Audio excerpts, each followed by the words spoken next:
Good morning दोस्तों। आज पहली बार मैं आप लोगों के लिए ऐसे स्टूडेंट्स जो वनडे एग्ज़ाम्स की तैयारी कर रहे हैं उनके लिए टेक्निकल मैथ्स तो नहीं, नॉन टेक्निकल मैथ्स पे आधारित कुछ क्वेश्चंस मैं उनके लिए लेके आया हूँ, जिसमें मैं आप लोगों के लिए डेली एक ट्रिक या एक कोई टाइप का क्वेश्चन आपको रोज़ सेंड करूँगा और जिससे आप अपनी प्रिपरेशन को और अच्छे से बेहतर बनाते जाएंगे। आइए आज आपको हम दिखाते हैं। पहला टाइप है हमारा करनी पर आधारित प्रश्न। आज हम करेंगे क्वेश्चंस बेस्ड ऑन सर्ट्स को आप करनी को सर्ट्स भी बोलते हैं, रेडिकल्स भी बोलते हैं और अंडर रूट भी बोलते हैं। तो इस पे बेस्ड जो भी क्वेश्चन होंगे उसको हम सॉल्व आउट करेंगे। आज हम सिर्फ एक टाइप का करेंगे। हमारा टाइप फर्स्ट जो होगा वो होगा कि जब पूरी राशि करनी के अंदर योगफल के रूप में अनंत पदों तक लिखी हो, मतलब जो हमारी क्वांटिटी है, जो हमारा नंबर है, वो करनी के अंदर होना चाहिए और योगफल के रूप में, है ना, प्लस लगा के उसे अनंत पदों तक लिखा होना चाहिए, इन्फिनाइट तक, है ना। तो पहला तो तरीका ये है हमारा परंपरागत तरीका, जो ट्रेडिशनल मेथड है हमारा, जो हम स्कूल्स में पढ़ते आए हैं, है ना, जो हमारे गुरुजी लोगों ने हमको पढ़ाया, उस मेथड से पहले इसको करते हैं, इसके बाद हम इसको ट्रिक से करेंगे। ठीक है, आइए देखते हैं पहले क्वेश्चन क्या है कि √2 प्लस फिर √2 फिर प्लस √2 फिर plus dot dot dot infinite तक, मतलब ये अनंत पदों तक ऐसे करनी में दो जोड़ा गया है। ठीक है ना। तो हम इसको सॉल्व आउट करने के लिए क्या करेंगे कि सबसे पहले जो दिया हुआ है पूरे एक्सप्रेशन को, पूरे चीज़ को हम x मान लेंगे। तो लेट x बराबर यहीं लिख लेंगे करनी में 2 प्लस करनी में 2 प्लस करनी में 2 डॉट डॉट डॉट इन्फिनाइट तक। ठीक है ना। अब अगला स्टेप क्या होगा, हम लिखेंगे x बराबर करनी में 2 प्लस x। ये कैसे आया, ये जो पहली बार करनी बनी है इसके बाद 2 लिखा है, तो करनी में 2 लिखा है, हमने करनी में 2 लिख लिया। ठीक है, इसके बाद प्लस लगा के यहाँ पे √2 प्लस √2, आपको ये क्या दिख रहा है, इन्फिनाइट तक दिख रहा है। अगर मैं इसे छुपा लूँ तो आपको यहाँ से क्या दिख रहा है, √2 प्लस √2 प्लस √2 ऐसे इन्फिनाइट तक होगा। ये भी क्या है, √2 प्लस √2 प्लस √2 इन्फिनाइट तक। तो ये किसके बराबर हमने सपोज किया था, x के बराबर। तो इसके बाद जो ये है ये भी क्या है, इन्फिनाइट तक है, तो ये भी क्या हो जाएगा, x हो जाएगा। अगर हम इसमें से एक √2 निकाल लें तो कोई फर्क नहीं पड़ता, क्योंकि ये इन्फिनाइट सीरीज है, अनंत पदों तक की श्रेणी है। तो इसमें से एक पद अगर हम कम भी कर लें तो अनंत के मान में कोई फर्क नहीं पड़ता है, यानी वो अनंत सीरीज ही कहलाएगी। जैसे समुद्र है, समुद्र में क्या है कि पूरा भरा पड़ा है पानी से, अथाह सागर है ना, वहाँ पे पानी ही पानी है। लेकिन अगर उसमें से हम 1-2 बूंद निकाल लें, 1-2 बाल्टी निकाल लें, तो उसके पानी के क्वांटिटी में कोई फर्क नहीं महसूस किया जाएगा, वो नेग्लिजिबल है, ना के बराबर। ठीक है, तो इसलिए हमने इसको x बराबर लिखा √2 प्लस x। ठीक है, यहाँ तक समझ में आया होगा। आगे हम क्या करेंगे, ऑन स्क्वायरिंग बोथ साइड्स, हम आगे इसके दोनों पक्षों का वर्ग कर देंगे। देखिए x² इक्वल यहाँ पे क्या होगा, √2 प्लस x का होल स्क्वायर।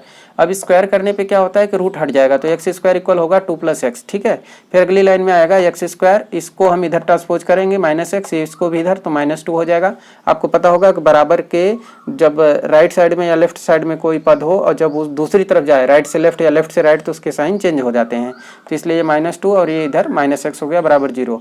अब इसको हल, ये एक द्विघात समीकरण बन गया। ठीक है ना। एक द्विघात समीकरण जो होता है वो हमेशा किस फॉर्म में होता है, इस फॉर्म में होता है, ax² sorry plus bx plus c equal to 0। ठीक है ना। तो इस फॉर्म में आ गया। देखिए x की 2 घात फिर 1 घात फिर अचर पद, है ना, 2 घात 1 घात और फिर अचर पद, इस फॉर्म में आ गया। अब इसको सॉल्व आउट करने के 2 तरीके हमारे पास होते हैं। पहला होता है गुणनखंड विधि, है ना, फैक्टर मेथड, और दूसरा होता है हमारे पास फार्मूला से, ठीक है ना, श्रीधराचार्य विधि से, है ना, श्रीधराचार्य के फार्मूले से ही उसको सॉल्व करेंगे। तो पहले गुणनखंड विधि से देखते हैं, इसका गुणनखंड हो जाएगा तब तो गुणनखंड विधि लगेगी, नहीं होगा तो फिर श्रीधराचार्य विधि से लगाएंगे। ठीक है ना। तो अब देखिए जैसे यहाँ 2 है, तो ये लास्ट वाले पद का हम क्या करते हैं, ऐसा फैक्टर करते हैं कि उसको जोड़ घटा के बीच वाला जो वैल्यू है वो आ जाए। तो यहाँ पे कुछ नहीं तो यहाँ पे 1 है, और यहाँ भी कुछ नहीं तो यहाँ भी 1 है। तो 2 का फैक्टर क्या हो जाएगा, 2 एकाई 2, है ना, और 2 में से 1 माइनस करें तो क्या आएगा, 1 आ जाएगा। ठीक है ना। तो वहीं हम यहाँ लिख लेंगे x² माइनस, फिर यहाँ पे 2 एकाई 2 लिखेंगे, क्योंकि 2 में से 1 गया 1 आ जाएगा। और यहाँ पे क्या है कि इनका गुणा 2 ही आना चाहिए, गुणा करने पे ये पद आना चाहिए और जोड़ घटा के बीच वाला आना चाहिए, तो घटाने पे आ गया। ठीक है ना। तो अब ये क्या हो जाएगा, 2 - 1 हमने लिख दिया, ये -2 बराबर 0। अगली लाइन होगी x² का x² माइनस का माइनस। अब ये 2 और x है, तो 2 और x का गुणा होगा तो 2x आएगा, ये माइनस को गुणा कर दिया, यहाँ कुछ नहीं तो प्लस है, तो प्लस माइनस -2x हो गया, ये माइनस माइनस होके प्लस हो गया। और ये 1x का गुणा 1x हो गया, फिर -2 = 0। ठीक है, आगे अब इसमें हम कॉमन देखेंगे, इन दोनों में x है, यहाँ 2 बार है, यहाँ एक बार x कॉमन लिया तो यहाँ क्या बचा x - 2, फिर प्लस इन दोनों में क्या कॉमन है, 1 कॉमन है, क्योंकि इसमें भी 1 का गुणा हम मान सकते हैं। ठीक है ना, तो 1 कॉमन लिया तो यहाँ क्या बचा x - 2 तो = 0। अगली लाइन क्या होगी कि x - 2 यहाँ भी है, x - 2 यहाँ भी है, तो दोनों को एक बार लिख लेंगे और इसके बाहर जो x बचा है और इसके बाहर जो +1 है इसको हम x + 1 करके अगले ब्रैकेट में लिख लेंगे। ये हमारा इसका गुणनखंड हो गया। अब क्या करेंगे कि इन दोनों का गुणनखंड 0 है, तो इसका मतलब या तो ये 0 होगा या तो ये 0 होगा, क्योंकि दो संख्याओं का गुणनफल 0 कब होगा, जब या तो पहली 0 हो या दूसरी 0 हो। ठीक है ना, तो हम इसको 0 के बराबर पुट करेंगे, x - 2 = 0 तो x = 2 आ जाएगा। यहाँ से x + 1 = 0 पुट करेंगे तो x की वैल्यू -1 आ जाएगी। ठीक है ना, तो अभी इसको -1 को हम क्या करेंगे, यहाँ पे अमान्य कर देंगे, ये हमारा अमान्य हो जाएगा, क्योंकि नेगेटिव वैल्यू नहीं आएगी, क्योंकि हम धन संख्याओं को जोड़ रहे हैं, तो धन संख्याएं जोड़ने पे क्या आएगा, हमारा धन ही उत्तर आएगा। तो यहाँ x बराबर क्या आ जाएगा, 2 आ जाएगा, जो कि ये हमारा सही आंसर होगा। ठीक है, अब इसी क्वेश्चन को आइए देखते हैं श्रीधराचार्य विधि से, है ना। श्रीधराचार्य का रूल क्या है।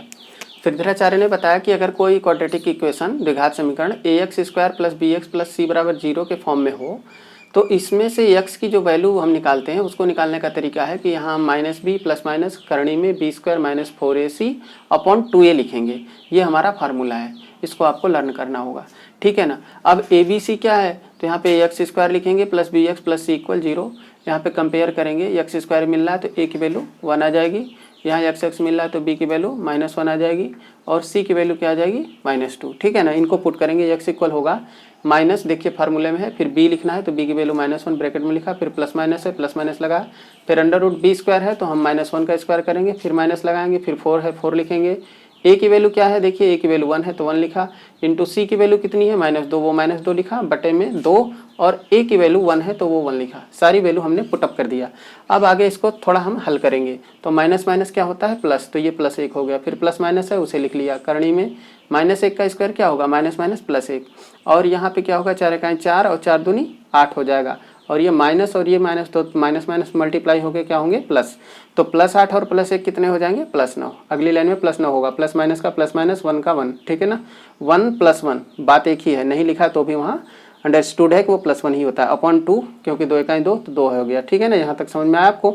आगे देखते हैं, 1 का हमने 1 लिखा, प्लस माइनस √9 को हम क्या लिखेंगे, 3 × 3, 3 × 3, इसका पेयर बन जाएगा, यहाँ पे देखिए 3 का पेयर बन जाएगा, ये बाहर आ जाएगा, तो 1 फिर प्लस माइनस 3 और अपॉन 2। ठीक है ना, अब यहाँ पे दो वैल्यू है प्लस माइनस, तो एक बार हम प्लस लेंगे और सेकंड टाइम माइनस लेंगे, तो यहाँ होगा 1 + 3/2, फिर होगा 1 - 3/2, तो 1 + 3 क्या होगा 4/2 लिख लिया, और 3 - 1 क्या होगा 2 माइनस का, क्योंकि 3 बड़ा है, जो बड़ा होता है उसी की साइन आती है, तो -2/2।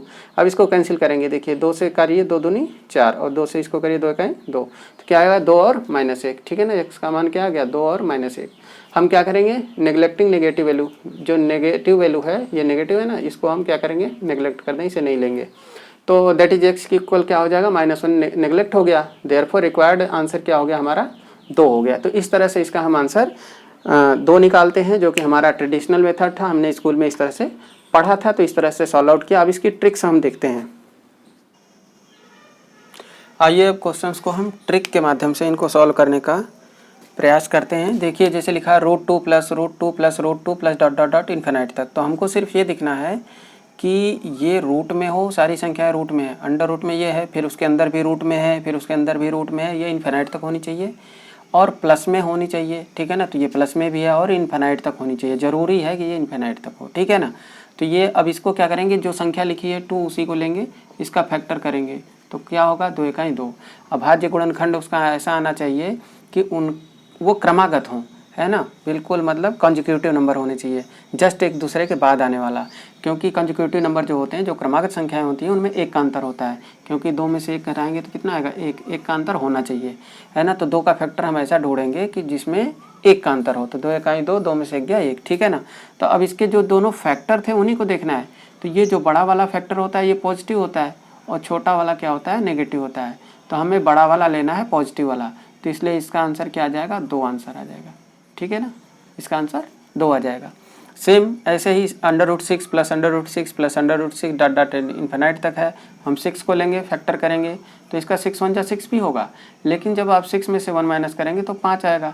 तो यहाँ पे अंतर माइनस मतलब 1 का डिफरेंस नहीं है, तो यहाँ 1 नहीं आ रहा है, इसलिए इसको नहीं लेंगे। तो 6 का दूसरा फैक्टर देखिए, तो 2 3 जा 6, 2 3 6। अब हम अगर 3 में से 2 घटाएं तो एक अंतर आ रहा है कि नहीं आ रहा है, इसका मतलब ये ठीक है। तो हमारे जो दो फैक्टर थे 2 और 3, इसमें 2 क्या होगा नेगेटिव, छोटा वाला नेगेटिव और बड़ा वाला पॉजिटिव, तो हमें पॉजिटिव वैल्यू लेनी है, तो इसलिए इसका आंसर क्या आ जाएगा, इसका आंसर 3 आ जाएगा। ठीक है, अगला देखिए, करणी में 12 प्लस करणी में 12 प्लस करणी में 12 plus dot dot dot infinite तक है।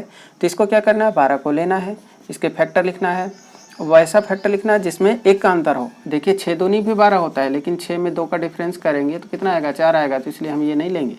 ठीक है ना, तो कौन सा लेंगे, 4 3 12। तो 4 3 12 में क्या होगा, 4 में से 3 माइनस करेंगे तो 1 आ रहा है कि नहीं आ रहा है।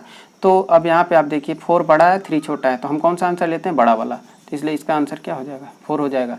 इसका बताने की जरूरत है क्या, 20 का फैक्टर क्या होगा, 5 चौके 20, 20 का फैक्टर क्या होगा, 5 चौके 20। कौन सा आंसर लेंगे, बड़ा वाला 5।